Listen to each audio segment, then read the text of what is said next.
Se Bukowski estivesse vivo, será que ele teria um podcast? Essa é a minha pergunta, que a resposta é obviamente Não. óbvio. Mas, uma vez que nós não somos Bukowski, nós vamos fazer um podcast aqui com vocês, que não é bem um podcast, mas é um simulacro. A gente emula um podcast. Eu, Rodrigo, o seu apresentador do Jornal do Whisky, com o meu amigo Luiz, que pega a alcunha de dançarino feliz, tá? A ideia é a seguinte, gente. A gente vai fazer um programa por mês, são 4 episódios por 4 meses, essa é a temporada. E essa temporada a gente vai trazer livro e mangá e whisky. Por isso que eu falei Bukowski. Ah, nossa, que cara cultural, letrado, cultura. Muito bem, a gente vai pegar um whisky, um livro e um mangá e vamos ver o que eles têm em comum e qual é o tema. Essa é a brincadeira. Então, por favor, sente-se. Ligue aí o alto-falante, vai lavar uma louça e vem com a gente nesse pod whisky tão saboroso e diferente.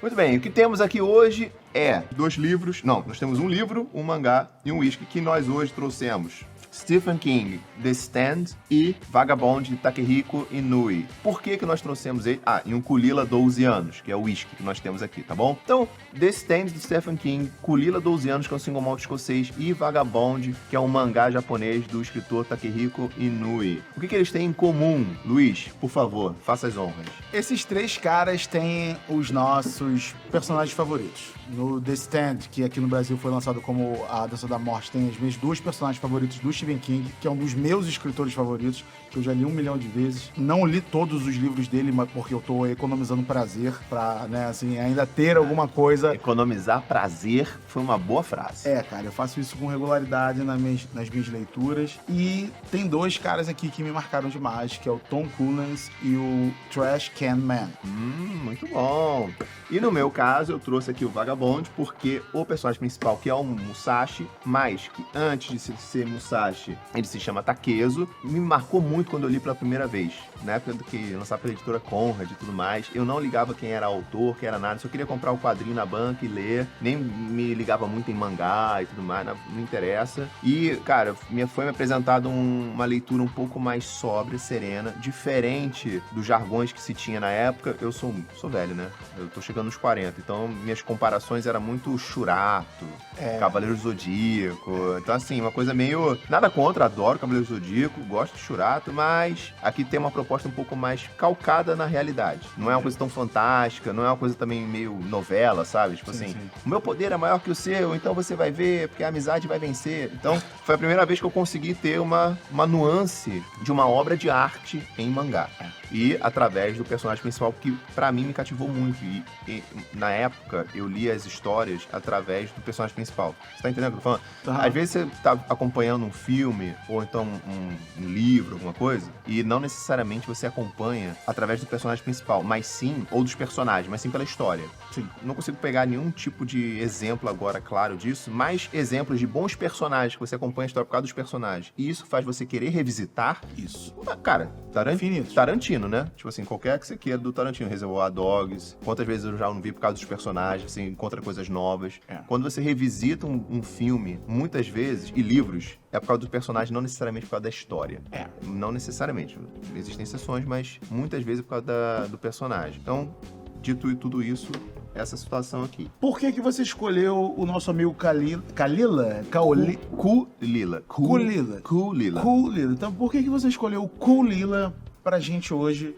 Porque, assim, fica meio subjetivo, né? Ele falou assim, cara, personagem. Então, assim, imagina que os personagens são, entre aspas, ingredientes ou os aromas possíveis que você pode ter de um uísque, ou então, né, os sabores, etc. E aí eu falei assim, cara, dentro do Kulila eu encontro o melhor aroma marítimo e o melhor sabor dos mares, assim. E é uma coisa que eu tenho muito interesse em revisitar por causa dessa situação. Então, não necessariamente é pela história dele, não necessariamente porque é o que eu mais gosto. Por acaso tá lá no top 5, assim, mas não necessariamente porque eu mais gosto, ou porque, sei lá, porque é caro, ou porque é raro, ou porque é single malt, nada disso. É porque dentro de todo o campo de sabores e aromas, ele é o personagem, né, pegar assim, de mar, que mais me interessa, que eu mais tenho interesse, eu sempre redescubro uma coisa nova, e que me faz ter sinestesia. Okay. Eu não sou um cara sinestésico muito. Eu sou bastante. Eu não sou. Mas o Kulila me faz enxergar um pôr do sol à beira-mar, com um farol meio aceso, assim, 5 da manhã, manhã. Então você tem um tom de azul, tem um tom de amarelo, tem aquele farol ali branco, mas que tem aquele feixe de luz branco no nevoeiro, mas tem um clarinho amarelo no céu. Tá ligado o que eu tô falando? Tipo... Tá bem fresquinho tá ainda, bem porque fresquinho. o céu batendo um ventinho igual o que bateu aqui agora. Tipo, então pra mim ele é muito coube aqui. Mas se você for parar a pensar, assim, o Vagabond não tem absolutamente nada a ver com o mar, não é uma história de piratas, e The Stand muito menos, porque The Stand é uma coisa muito mais pós-apocalíptica. Exatamente. E aqui não tem nada de pós-apocalipse, aqui é Japão feudal praticamente, aqui é uma destilaria da Escócia, mar, oceano, blá, e aqui é pós-apocalipse. Então não necessariamente são as histórias, não necessariamente é temático, personagem. Essa é a nossa onda de agora. Então, vamos servir aqui pra gente provar. Por favor. Entender. E vamos conversar sobre o que a gente quiser. Podemos conversar sobre os personagens, iremos, mas eu gostaria de ouvir primeiro nosso querido amigo Luiz, dar suas considerações no uísque, filha da puta, bota menos. Caralho. Quer dividir? Quero. A galera deve estar agora falando, porra, que cara... Olha só, cara, eu dividi. Não, e foi deu muito, certinho, foi muito. Eu zoei e foi completamente sem querer. Muito bem. O nosso... Vou deixar ele aqui respirando um pouquinho. É bom deixar ele respirando um pouquinho, que ele dá uma marejada.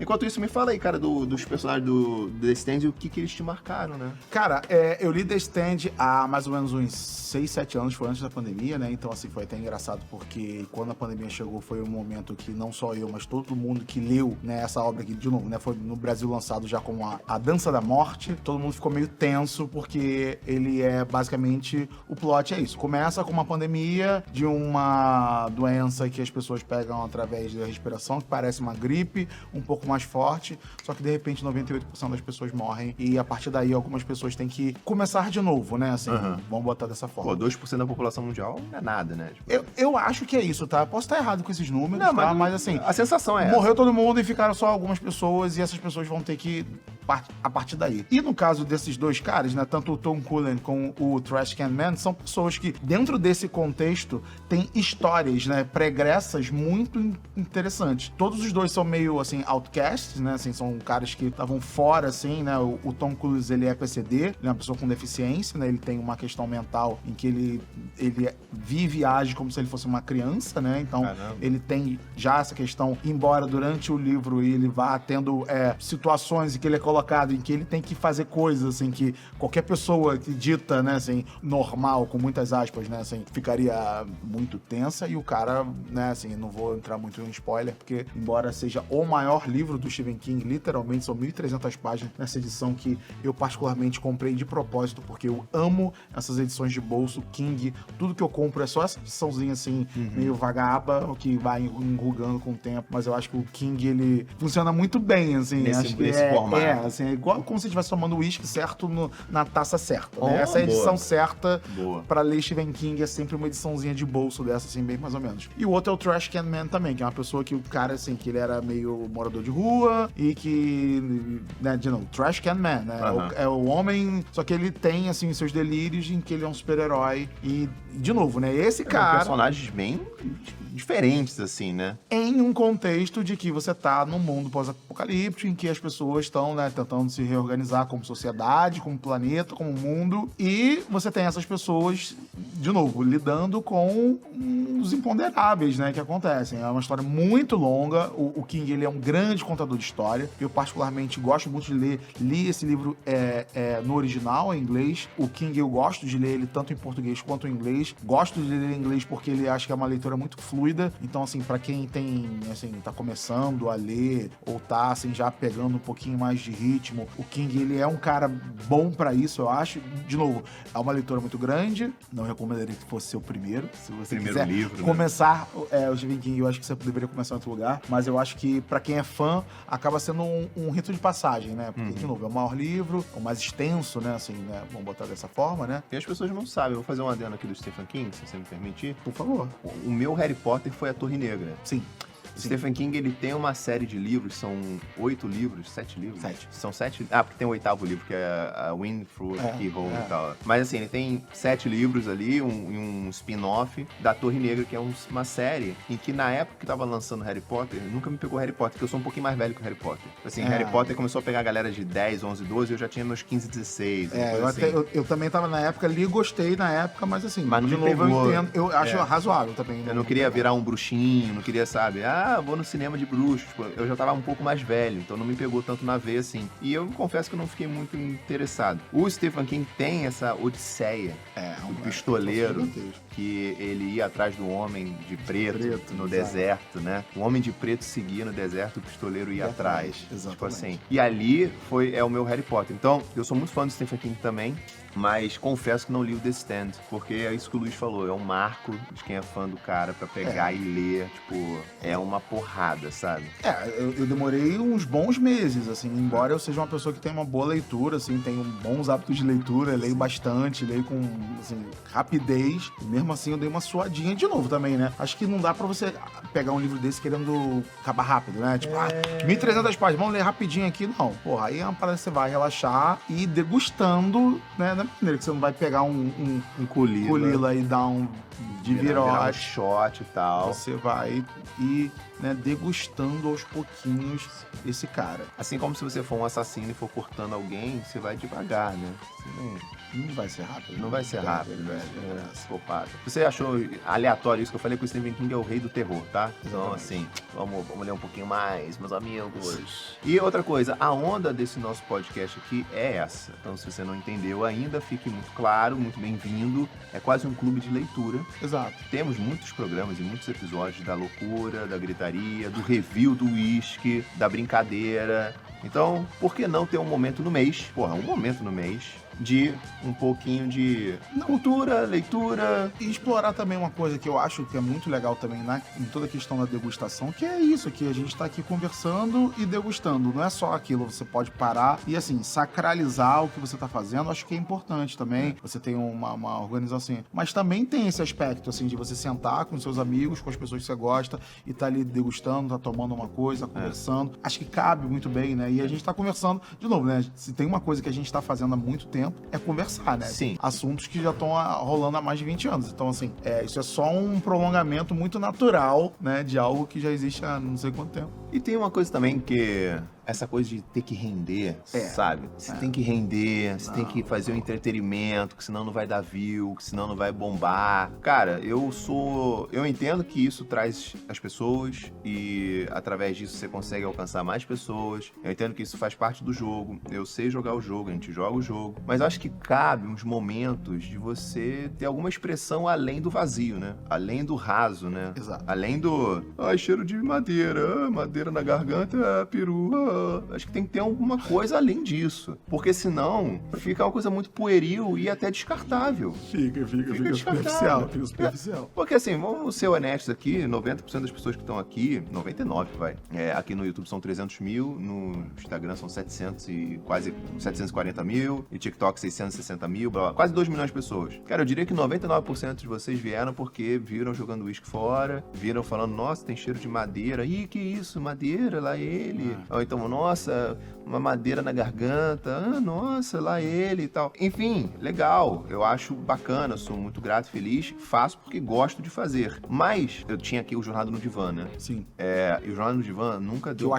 Que eu achava a parada mais maneira. Então, o Jornada no Divã nunca deu mais do que 5 mil views. Se tiver um vídeo aí de, sei lá, 8 mil views, maneiro, caraca, bombou. Mas era isso, era 5 mil views. E, cara, você fala assim, cara, você tem 300 mil inscritos. Aí você faz uma parada um pouco mais calma, um pouco mais tranquila, dá 5 mil views. E eu tentei muitas vezes, tá? Por muitas e muitas vezes. E aí você lança um vídeo assim, tipo, qualquer coisa. Jack Daniels é ruim. Caraca, 2 milhões de visualizações, tá ligado? Tipo assim. Aí eu parei de fazer o Jornada no Divã, tá? Parei, porque... Mas eu senti falta desse espaço de algo além. Sabe assim, de trocar uma ideia, mas que não fosse só uma ideia, tipo, uma parada. Só coisas que fossem que não fosse uma isca de tubarão, que não fosse uma isca pra pegar novos peixes do mar. Sim. Pra atrair novos seguidores, pra atrair novos seguidores.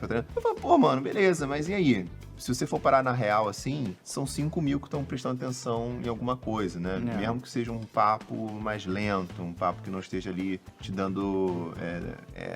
endorfina, dopamina na cabeça, né? Aquela coisa de tá dando aquele hit toda hora, sim, né? Sim. Tá. Eletrificando o seu cérebro o tempo todo. Tá. Tipo assim, entendo de novo, repito, o jogo, mas prefiro ter um espaço, em algum momento, da gente ter uma coisa um pouco mais... E não necessariamente precisa ser sério, a gente poderia estar falando besteira aqui, a gente já tá brincando aqui. Mas eu tô falando assim, a premissa não é te entreter, a premissa não é, porra, vamos bombar, vamos render, vamos eletrificar. Até porque ontem a gente tava gravando com a Júlia Guerra, nós três, e foi a guerra, foi a cadeira elétrica, né? Foi. Rock and roll máximo, assim, a gente ficou que nem uns loucos até meia-noite gravando, não sei o quê, e foi muito... Cara, é um dos melhores, assim, em termos de entretenimento. Foi. Em termos de montanha-russa, muito maneiro. Mas eu acho que cabe, uma vez por mês, ter essa conversa, que eu não tô nem aí se vai dar view, vai trazer novos inscritos. Não é sobre isso. Entendi. É só sobre lava a louça, bebe um uísque com a gente. Vai ouvindo. Comenta aí qual é o seu personagem preferido. Exato. Qual sua obra de arte. A obra em que tem o seu personagem favorito, que às vezes, assim, eu sou mais da literatura, o Rodrigo é mais do mangá. Mas você que tá ouvindo aí pode falar assim, não, eu sou, na verdade, dos seriados e o fulano que eu gosto é o... E também tá valendo. E tá valendo. É o, sei lá, o Ross do Friends, que outra coisa. Ou sei lá, da onde que você gosta. E tá tudo bem gostar do que quiser que goste, dos Avengers, assim, do Thor, sei lá, não importa. Comenta aí qual é o seu personagem preferido, fala o porquê, vamos trazer esse debate. Deve dar uns 5 mil visualizações. Tá bom. Tinha gente pra caralho. Muita gente, pra assim. caralho. A gente perde um pouco de profundidade disso, de noção, mas 5 mil, você acabou de ver, por que você não comenta aí e abre um debate? Pô, meu personagem preferido é tal. E aí vão ter outras pessoas com, pô, o meu também, e o meu também. E novas amizades podem ser feitas. E se puder respeitar também a opinião do coleguinha, por favor, vai ser muito maneiro. É. Né? Porque o objetivo não é só criar agora mais caos, né? Você, na verdade, é do time fulano aí, porrada ali começa. Não é sobre isso. Não. Deixa eu te fazer uma perguntinha, porque eu tô doido pra provar esse cara. Vamos provar agora. Mas eu queria saber um pouquinho sobre o Vagabond, que é uma curiosidade. Eu sei que ele pega a história do Musashi, mas ele pega a história toda e é uma história longa, né? Tô falando isso porque o The Stand também é uma história longa. E eu, particularmente, sempre fui uma pessoa que nunca tive muito medo de duração no meu entretenimento, né? Então, assim, eu não tenho medo de um livro de 1000 e porrada de páginas, não tenho medo de um filme que tenha 3 horas, uma música que tenha 15 minutos, né? Assim, cabe tudo isso faz sentido, eu não acho que qualquer música vai se prestar a isso. Não. Pelo contrário, assim, tem músicas do Ratos de Porão que eu adoro, que tem 20 segundos, entendeu? E se tivesse 1 minuto, seria uma merda. Sim. Perderia completamente sentido. Sim. Tá? Tô falando isso porque você tá falando da sua personagem favorita sendo o Musashi. É a vida toda do cara, né? Então, o Takehiko, ele desiste no meio do caminho. É foda. Porque a gente nunca vai saber a realidade da vida, mas o que é dito, o que é posto, é que artisticamente ele não estava mais conseguindo fazer. Exigiu muito da vida dele, muito da cabeça dele, do espírito dele produzir essa obra. Cara, quem conhece Vagabond sabe que assim, é obra de arte mesmo, assim, são painéis assim lindos, assim, que o cara para fazer uma página demorava uma semana ali, uma página. Então, foi uma coisa muito profunda para ele. Então, você começa desde, acho que é Sekigahara, não saber japonês é uma merda. Sekigahara. Eu tenho quase certeza que é a batalha de Sekigahara. Eu tenho quase certeza que isso, se não for, comenta aí, tudo bem. Começa dali. Não começa quando ele é criança. Começa quando ele nasceu. E ele perdeu. E eu acho que a primeira e última vez que ele perdeu. E ele tava no exército. Não foi um duelo de 1 a 1. Ele tava no exército, ele perdeu. Dali pra frente, ele nunca mais perdeu na vida dele. E é interessante, ao longo do livro, ver, obviamente, que muita coisa é fantasia, muita coisa... Você não tem esse documento efetivo, mas é muito interessante você ver, principalmente que é a arte do autor, como ele retrata como o Musashi foi ganhando todo mundo. Até porque ele pega alguns dizeres do próprio Musashi falando que as pessoas não pensavam, né? As pessoas não pensam, as pessoas não refletem antes de lutar. E aí mostra tudo o que acontece quando ele vai enfrentar um monge budista pela primeira vez. E aí o cara tá usando, tipo, uma lança. Então, um longo alcance contra ele que tá uma espadinha. Então, como é que eu vou... Tipo, literalmente, como é que eu vou resolver esse problema? Entendi. Como é que eu vou solucionar isso? O cara tá, porra... Então, ele não ia só na raiva, não ia só... ele ficava lá pensando. Então, como é que eu... Só que ao mesmo tempo que ele tinha esse lado intelectual, ele também era muito bruto, assim. Tipo, não tinha muito... Como é que eu posso falar isso? Ele não era uma pessoa muito... Tanto é que ele criou o estilo dele. Ele não era de uma casa de arte marcial, ele não seguia as regras. Era ele mesmo. Era ele. Então ele aprendeu muito sozinho e foi testando coisas, foi pensando sozinho. Tanto é que ele criou o estilo dele e tal. E você vê isso, cara, em cada combate dele, é isso que eu falei no início. Não é um poderzinho de luta. Eu sou o melhor porque eu aprendi o estilo do não sei o que lá e dou um golpe e aí você perde sua mão. Tipo, não é isso. Ou dá um Hadouken, Eu assim. dou um Hadouken né? e acabou, tipo... E aí o cara chega, não, porque eu vou sacar minha espada na velocidade do som, então eu vou sacar minha espada na velocidade da luz. Não é isso. É literalmente ele falando, fudeu. O maluco tá com... Ele tem uma arma que eu esqueci o nome da arma, mas que é tipo uma foice, e aqui é uma corrente, e tem um pedaço de uma bola de aço aqui. E ele fica rodando e zone aquela bola de aço, bater, morreu, né? Sim. Então, e aquilo daí é rápido pra caralho. Então ele fica assim, como é que eu vou fazer pra chegar perto do maluco pra não levar uma bolada de aço na cabeça e morrer? Então, assim, é um problema. Como é que eu enfrento esse problema? E o duelo tá rolando, ele tá ali parado pensando. Falando, cara, fudeu. Esse cara chegar perto de mim, eu vou morrer. E aí tal. E ele vai descobrindo coisas, assim, ele vai tateando, vai tentando técnicas e tal. E ele sempre vai conseguindo ser mais inteligente que o oponente, basicamente é isso. Então, apesar do oponente sempre ter uma pseudo-vantagem sobre ele, seja na arma, no tamanho, na experiência, em qualquer coisa, na força física, ele sempre tinha uma sacada de, pô, dá pra resolver esse problema por esse lado aqui.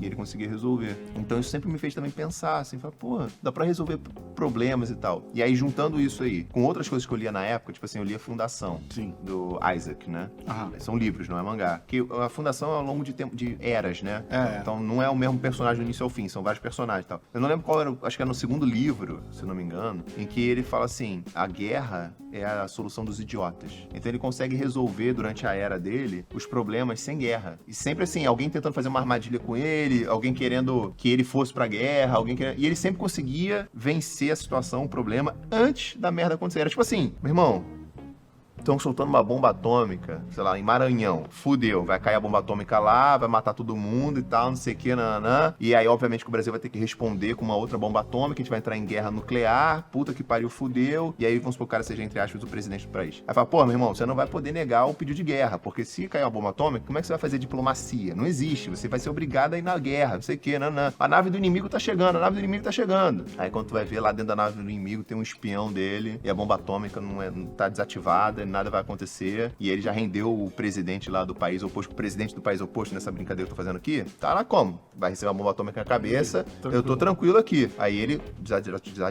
desativou a bomba, já rendeu o presidente da facção oposta e falou assim, olha, tá vendo aqui que eu posso te matar, né, mas eu não vou fazer isso, porque seria deselegante, não tem necessidade. Então vamos fazer um acordo de paz aqui, é só você assinar, que você, pros seus próximas 10 gerações, não pode atacar o Brasil. O que você acha dessa ideia? O cara assina. Então assim, nenhum sangue foi derramado, a bomba não foi explodida, eu não sei o que lá, e aí ele consegue resolver as coisas antes da coisa acontecer. E é tipo assim, é muito tenso, que é como assim, a premissa do cara é não entrar em guerra. E aí a porra da história inteira tá te levando pra um momento que não existe não ter guerra. Aham. E aí ele consegue te dar uma saída. Mas eu nem acho esse personagem melhor que o Musashi, não. Mas é o que eu tô falando, que eu li isso no mesmo período. Saquei. E isso me formou, eu gosto muito de seguir o caminho da diplomacia hoje em dia. Eu não gosto do caminho da guerra. Isso me lembra muito Jornada nas Estrelas, que é uma coisa que eu particularmente sou absolutamente total fã, que é justamente isso, né? Qual é a grande diferença do Jornada nas Estrelas pra Guerra nas Estrelas? Jornada nas Estrelas, a porrada tá cantando, tá tudo acontecendo, ninguém corre. Sacou? Ninguém corre. Tá todo mundo assim sentado, trocando ideia aqui igual a gente. Caralho, vai cair lá, o cara vai atacar não sei o que, tem 1 milhão lá, a federação do... Porra, cara, e aí? Como é que nós vamos resolver essa parte? E troca uma ideia, pensa que pum, resolve. Isso é muito mais maneiro do que ficar só na porradinha, né? Tipo, usar o cérebro de uma maneira um pouco mais... E é chegando até numa questão mais pessoal minha, como você consegue resolver conflitos? Exato. Ou através da diplomacia, ou através da guerra. Sim. É um caminho da conversa, é um caminho bélico. Sim. Tá? E aí você consegue ficar cada vez mais inteligente e cada vez mais comprometido a fazer acordos e ter bons arranjos entre países, entre nações, é um caminho. Então você vê que são caminhos, teoricamente, você tem sociedades mais evoluídas. Ou você vai num caminho bélico de que cada vez você quer uma nova arma. Sim. Uma nova coisa pra subjugar o inimigo. Sim. É sempre essa coisa do antagônico, de como é que eu vou explodir a cabeça dele, como é que eu vou ameaçar ele a não fazer nada, porque eu vou ter aqui uma bomba maior que a dele, uma granada maior e tal. Então são dois caminhos que a gente tá tentando resolver conflitos. Porque nós, como seres humanos, somos uma praga e a gente tenta se matar o tempo todo desde que a gente existe. Mas tudo bem.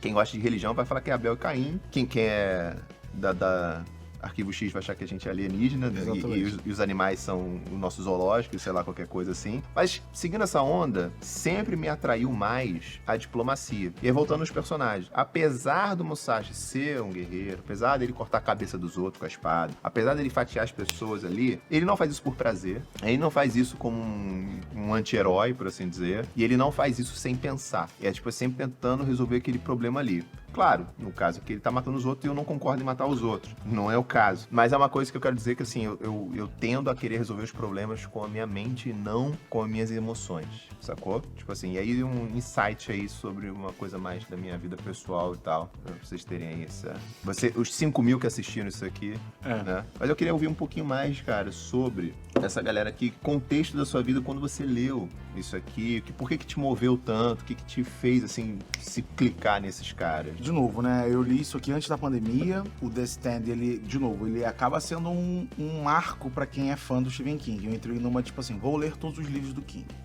Aí, né, comecei, o primeiro que eu li acho que foi o Iluminado, foi um dos que mais me marcou, porque eu acho que ele tem, o livro, né, assim, ele tem situações muito diferentes do filme, né, o filme ficou muito marcante, foi muito marcante e é, de fato, um grande filme, mas, assim, é inegável que o livro, ele é, na minha opinião, superior. Sim. E, assim, de novo, não tô dizendo que o filme é ruim. Não. É porque eu sou do time de livro sempre é melhor que filme, independente de qualquer coisa, independente da qualidade de ator, diretor, produção e quem tá fazendo, não interessa. Sim. Perde e não interessa. E o King tem essa questão que ele tem algumas coisas que eu tava querendo explorar, que eram grandes personagens, grandes histórias, mas ele, por outro lado, tem algumas outras coisas que eu já sabia, que era, ele tem péssimos finais.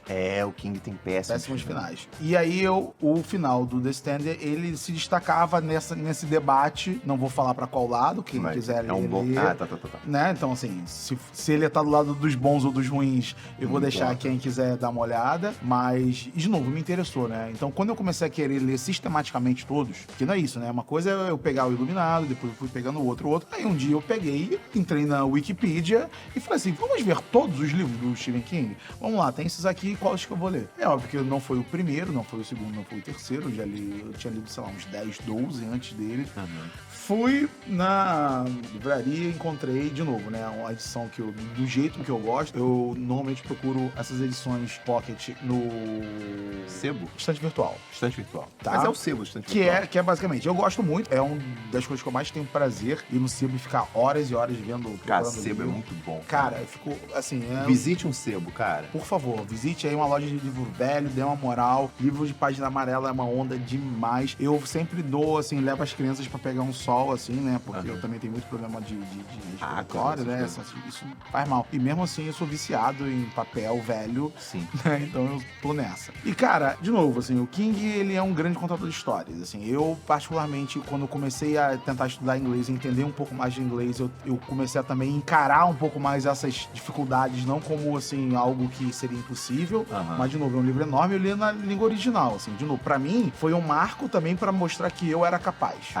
Isso é legal. Isso pra mim foi muito foda, porque Isso é foda. ler o livro em inglês é um desafio. Ler o livro em outra língua, não vou nem falar do inglês, porque parece que eu tô querendo, né, e assim, eu não consegui. Fiz curso de inglês durante 1 ou 2 anos, a grana faltou e a gente teve que cortar essas coisas que teoricamente eram os supérfluos, ou pelo menos não eram os principais. A gente vai aparando, mas eu sempre tive vontade. E, cara, nunca tive medo, fui metendo a cara, ouvindo música, vendo seriado e filme sem legenda, né, assim, pra pegar o jeito. E aí eu comecei a ler inglês pra pegar o jeito, né, porque eu achei que isso era importante. Na hora que eu cheguei na conclusão que eu era capaz, ou pelo menos de tentar pegar um livro desse tamanho pra ler, falei, porra, aí agora eu tô sabendo isso aqui, né? Assim, entendi um pouquinho, agora eu acho que eu sei falar um pouquinho de inglês. Então tem esse desafio aí, além de tudo, do gosto pelo King e tal, tem esse desafio que você se deu. Exatamente. Pela língua. E também pelo tamanho, né? Assim, ler um livro dessa magnitude, de tamanho, de novo, é uma história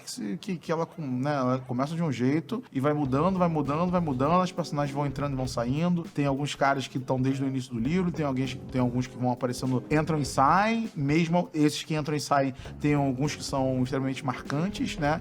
Que, de novo, quando você pensa numa adaptação, geralmente geralmente são os primeiros caras a serem cortados, né? Esses Sim. caras que não estão durante toda a história, né? Da Ah. mesma maneira que eu tenho certeza que o Vagabond, eu já vi ele da estante, ele é uma obra gigante e assim, para além da qualidade gráfica, assim, de quantidade de coisa acontecendo, Sim. né? Qualquer tipo de adaptação, se o cara fala assim, não, vamos fazer aqui um live action, Cara, vamos desenhar, não dá. vamos fazer isso aqui. Não dá. Eu sei que não vai dar, porque é 1 milhão de pessoas e não vai ser Não possível. E eu acho que esse é um dos momentos em que a adaptação vai perder. E tem que perder, né? A Assim, adaptação tem que perder, porque ela tem que fazer concessões, ela tem que fazer escolhas, porque nem tudo é replicável. E aí, de novo, acho que isso é muito importante. Ver um filme é diferente de você ver um seriado, que é diferente de você ler um livro. são mídias diferentes. Então, assim, nem... consome diferente. Como é que você vai caber um livro desse aqui num filme? Só se for um filme de 10 horas, mas aí não será um filme, porque você, mesmo que exista só um filme de 10 horas e tal, mas você vai tratar como um seriado. Você vai picotar ele. Você não vai conseguir... Naturalmente. Você não vai conseguir ficar 10 horas. Você, a cada 2, 3 horas, você vai dar uma cortada, vai fazer um xixi, um cocô, vai dormir, vai acordar. Tem coisas que não cabem num filme, literalmente, assim, não é nem... que não dá pra caber, assim, não vai, não tem como. E tem coisas que funcionam na leitura, mas não funcionam no filme. Coisas assim, que eu digo assim, tipo assim, existem maneiras de você criar um suspense no livro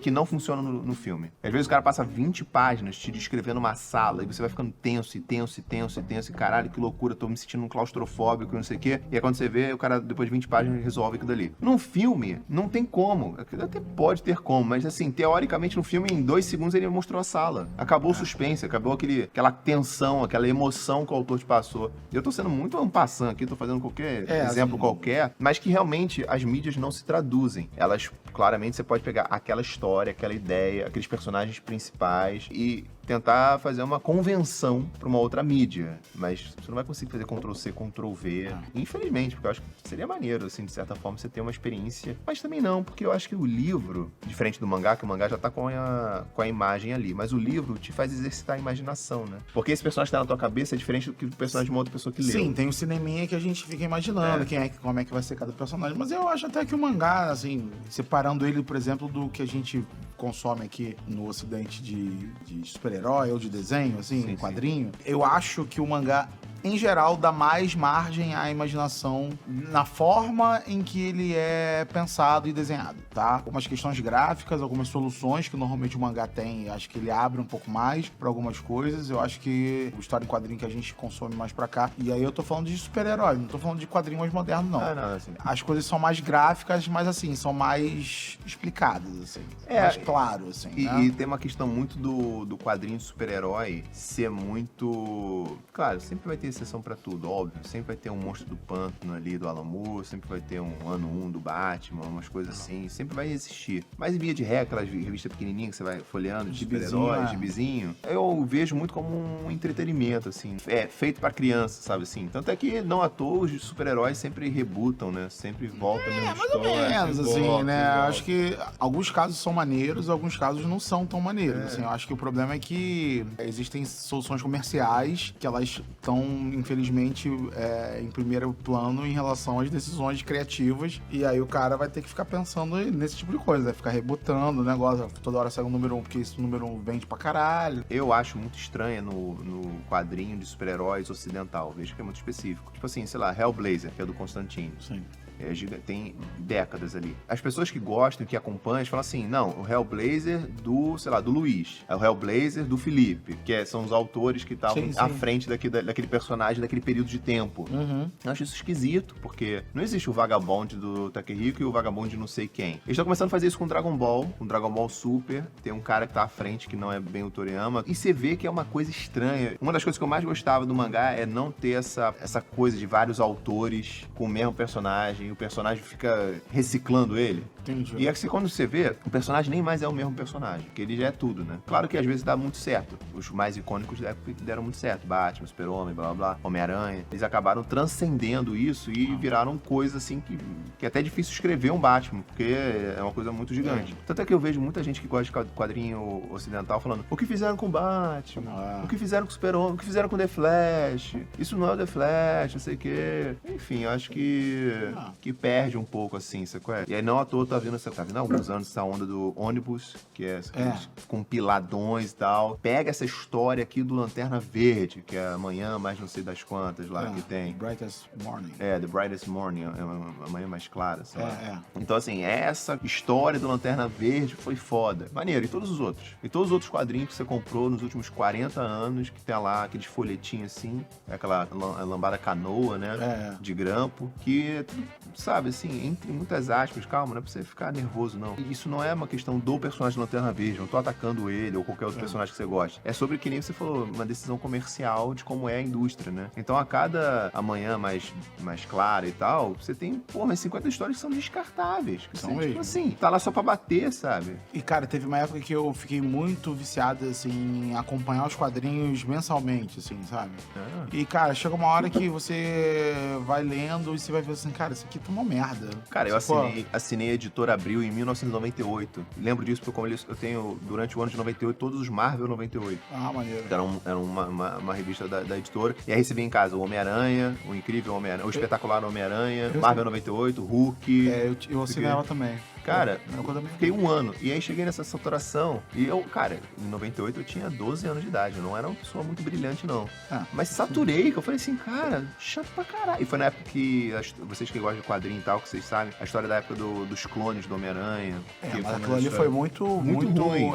Ali foi... Tentaram, catearam, ficou uma merda. Mas é isso que eu tô querendo dizer, tipo assim, eu acho o mangá mais interessante porque o mangá, salvo muitas exceções, é uma obra fechada.